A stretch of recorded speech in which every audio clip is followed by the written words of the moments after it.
isagoo waraysi siinayay ra'iisul wasaaraha dalka Norway Jonas Gahr Store telefishinada Shabeelle iyo Nursom ayuu ugu horreyntii muujiyay dareenkiisa diirnax ee ku aadan dadkii ku waxyeeloobay weeraradii iyo qaraxyadii jimcihii la soo dhaafay ka dhacay hotelka Xayaat ee magaalada Muqdisho halkaasi oo sida warbaahinta maxalliga ay sheegtay ay ku nafwaayeen dad lagu qiyaasay 40 qofood.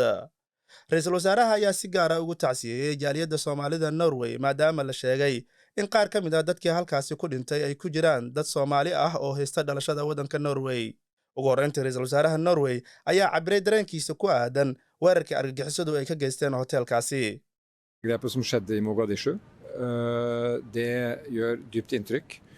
Og nå vet vi også at det mange I det norsk-somaliske miljøet som sterkt preget av dette. Og jeg sender først og fremst kondolanser til de som har mistet sine kjære. weerarka argagixiso ee ka dhacay magaalada Muqdisho waxa uu nagu yeeshay saameyn xoog leh. Hadda waxaan ogaanay in dadka badan oo ka mid ah Soomaalida reer Norway uu weerarkan saameeyay murugna ku reebay. waxaan marka hore tacsi u dirayaa dadka ehelkoodii iyo saaxiibadood ku waayay weerarka. waxaan taageero niyad samaan ah u muujinayaa dadka ku dhaawacmay iyo kuwa kale uu weerarkani murugada ku reebay. wasaaradda arrimaha dibadda Norway ayaa sheegtay inay jiraan dhowr qof oo Soomaali ah oo ka tegay Norway kuwaasi oo ku nafwaayay weerarkaasi walow aysan cadeynin weli tirada rasmiga ah iyo macluumaadkooda.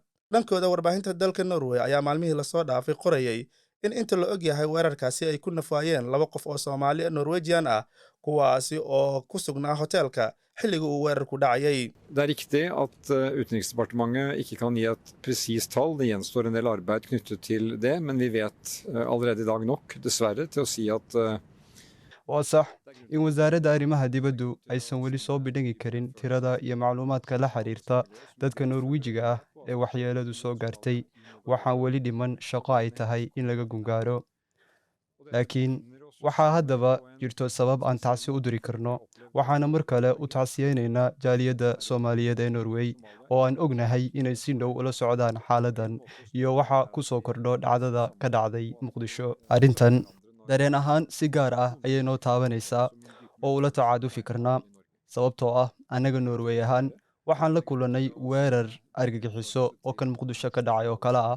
cidna kama ammaan heli karto weerarada argagixiso meel walba ayayna ka dhici karaan.